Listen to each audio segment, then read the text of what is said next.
మిత్రులారా, ఇవాళ ఏ రాష్ట్రంలో గుజరాత్ తో సహా భారతీయ జనతా పార్టీ అధికారంలో ఉన్న ఏ రాష్ట్రంలో కూడా ఈ కులగణన చెయ్యలేదు. ఈ దేశంలో మొట్టమొదటిసారి రాహుల్ గాంధీ గారు ఇచ్చిన మాటను నిలబెట్టుకొని తెలంగాణ రాష్ట్ర ప్రభుత్వం ఒక దిక్సూచిగా ఈ దేశ రాజకీయాలకి ఒక వెలుగుగా ఇవాళ తెలంగాణ రాష్ట్ర ప్రభుత్వం ముందుకొచ్చింది. ఇవాళ లెక్కలు తెచ్చడమే కాదు, మిత్రుడు జాజుల శ్రీనివాస్ అన్నట్టు, మా మిత్రుడు మహేష్ గౌడ్ గారు చెప్పినట్టు స్థానిక సంస్థల రిజర్వేషన్లే కాదు, ఉద్యోగ విద్యా అవకాశాలలో కూడా 42% రిజర్వేషన్లు ఇవ్వాలి. అప్పుడే నిజమైన న్యాయం మీకు జరుగుతుంది. మీ వర్గాల నుంచి డాక్టర్లు, లాయర్లు, ఇంజనీర్లు, ఐఏఎస్లు, ఐపీఎస్లు, ఐఎఫ్ఎస్లు వచ్చి ప్రభుత్వం యొక్క పరిపాలనలో మీరు భాగస్వాములు కావాలి. తెలంగాణ రాష్ట్ర అభివృద్ధిలో మీరు ముందు బాగానే నిలబడాలి అని ఇవాళ ఉద్యోగ విద్యలో కూడా రిజర్వేషన్లు పెంచాలి అని ప్రభుత్వం నిర్ణయం తీసుకున్నది. ఇవాళ రిజర్వేషన్లు పెంచడం కేంద్ర ప్రభుత్వ పరిధిలో, అందుకే శాసనసభలో తీర్మానాన్ని ప్రవేశపెట్టి అన్ని రాజకీయ పార్టీలను సమన్వయం చేసుకొని ఏకగ్రీవ తీర్మానంతో ఈ రోజు కేంద్ర ప్రభుత్వానికి పంపించాం. నేను ఇప్పుడు అడుగుతున్న నరేంద్ర మోడీ గారు, అయ్యా మేము మా రాష్ట్రంలో చేసుకుంటామని అడిగినాం, మీ గుజరాత్ లో చేయమని మేము తీర్మానం చేయలే, మీ ఉత్తరప్రదేశ్ ప్రభుత్వంలో చేయమని తీర్మానం అడగలే, మీ మధ్యప్రదేశ్ లో మీ ప్రభుత్వంలో చేయమని అడగలే.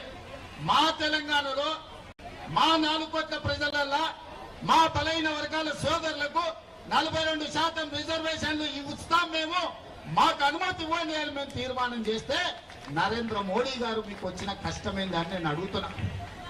మీ గుజరాత్ లో గుంట భూమి అడగలే, మీ రిజర్వేషన్లో 1% మేము అడగలే. మేము మా తెలంగాణలో మా పిల్లల చదువులకు, మా పిల్లల ఉద్యోగాలకు, మా సోదరుల రాజకీయ అవకాశాల కోసం ఇవాళ మేము 42% రిజర్వేషన్ ఇస్తామని మా ప్రజలు ఎన్నుకున్న శాసనసభలో ఇవాళ మేము తీర్మానం చేసినాం. మీకేం కష్టం వచ్చిందని నేను అడుగుతున్న మోడీ గారిని. మీ దాంట్లో భాగస్వామ్యం అడగలే, ఢిల్లీలో మీ కుర్చీ కూడా మేము అడగలే, ఎర్రకోట మీద మేము జెండా ఎగరేస్తామని చెప్పలే. మా దగ్గర మా బలైన వర్గాల లెక్క తేలింది, మా రిజర్వేషన్లు పెంచుకుంటాం, మాకు అనుమతి ఇవ్వండి మోడీ గారు మహాప్రభు అని అక్కడి నుంచి తీర్మానం పంపించినాం. అయినా పలకలే. బండి సంజయ్ని కలిసిండు, ధర్మపురి అరవింద్ని కలిసిండు, కిషన్ రెడ్డిని కలిసిండు. మా పిల్లలు విజ్ఞప్తి చేసిరు, మా సోదరులు డిమాండ్ చేసిండు, వాళ్ళు పలకలే, వాళ్ళు మళ్ళీ చూడలే. అందుకే ఇవాళ గల్లీలో ఉండి చెప్తే మీకు వినిపిస్తలేదు, అందుకే ఢిల్లీకి వచ్చి చెప్తాం, మోడీ గారు మీరు వినండి, జంతర్ మంతర్లు మా గొంతు వినిపిస్తున్నాం. ఇవాళ ఢిల్లీకి వచ్చినాం. ఆనాడు కురుక్షేత్రం సందర్భంగా ఒక మాట చెప్పిండు, ఆయనను పోయి రావలే హస్తినకు అని, ఆయనను పోయి రావలేను హస్తినకు అని యుద్ధానికి ముందు, కురుక్షేత్ర యుద్ధానికి ముందు పెద్దలు చెప్పారు. దాంట్లో భాగంగానే మా బలైన వర్గాల సోదరులతో కలిసి ఆయనను హస్తినకు వచ్చింది. ఈ రోజు ప్రధానమంత్రి గారు మీరు వినండి, మీరు మా గుండె సప్పుడు వినండి, మా ఆలోచనలు పంచుకోండి, మాకు అనుమతి ఇవ్వండి, అప్పుడు మీ గౌరవం ఉంటుంది. అదే తెలంగాణకు మిమ్మల్ని పిలిచి పార్టీలకు అతీతంగా 10 లక్షల మందితో బహిరంగ సభ ఏర్పాటు చేసి ప్రధానమంత్రిగా మిమ్మల్ని సన్మానించే బాధ్యత నేను తీసుకుంటా. మా రాష్ట్రంలో మాకు అనుమతి ఇవ్వండి, మేము సిద్ధంగా ఉన్నాం అమలు చేయడానికి. చట్టం అధికారం నీ చేతుల్లో ఉంది కదని మా మీద ఆధిపత్యం చెలాయించాలని ఆలోచన చేయదు.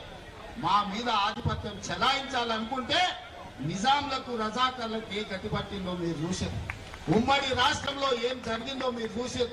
తెలంగాణ రాష్ట్రంలో గడిల నుంచి పరిపాలన అందించాల్సిన వాళ్ళు ఇవాళ ఎక్కడున్నాడో చూసారు. ఇవాళ ఢిల్లీలో గద్దె మీద ఉన్నామని మీరు అనుకుంటున్నారు. రావాలి మళ్ళీ మా గల్లీలోకి, మీరు మీ వాళ్ళు మా గల్లీలోకి రావాలి. మీరు ఎప్పుడు ఢిల్లీలో ఉండరు, మళ్ళా రావాలి. మళ్ళా వచ్చినప్పుడు మా చేతికి దొక్కుతారు. మీరేం మర్చిపోవద్దు, మా బలైన వర్గాల సోదరులు చిన్న సాయం చేస్తే కూడా జీవితాంతం గుర్తుపెట్టుకునే జాతులు. ఆకలి మీద వస్తే బుక్కలు పువ్వ పెట్టినా, ఎండన వస్తే గిలాస మంచినీళ్ళు ఇచ్చినా మా బలైన వర్గాలు జీవితకాలం గుర్తుపెట్టుకునే జాతులు ఇది. ఈ జాతులకు అన్యాయం చేస్తే మర్చిపోతారని మీరు ఎట్లా అనుకుంటారు మోడీ గారు?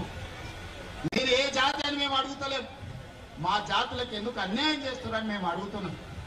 మేము మా జాతులకు న్యాయం చేస్తామని మేము ముందుకు వచ్చినప్పుడు మమ్మల్ని ఎందుకు అడ్డుకుంటున్నారని నేను అడుగుతున్నా ముఖ్యమంత్రిగా. ప్రధానమంత్రిగా మీరు ఈ దేశమంతా అమలు చేస్తారా లేదా నాకు తెలియదు. మీ గుజరాత్ రాష్ట్రంలో మీరు ఏం చేస్తారో నేను అడగట్లేదు.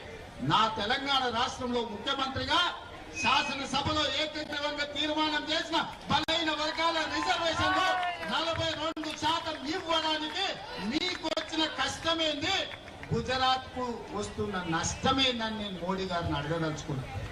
అందుకే ప్రధానమంత్రి గారు దయచేసి వినండి. మీరు చట్టసభలల్లో మెజార్టీ లేకపోయినా ట్రిపుల్ తలాక్ తెచ్చారు, 370 ఆర్టికల్ తెచ్చారు, సిటిజన్ అమెండ్మెంట్ యాక్ట్ తెచ్చారు, రైతు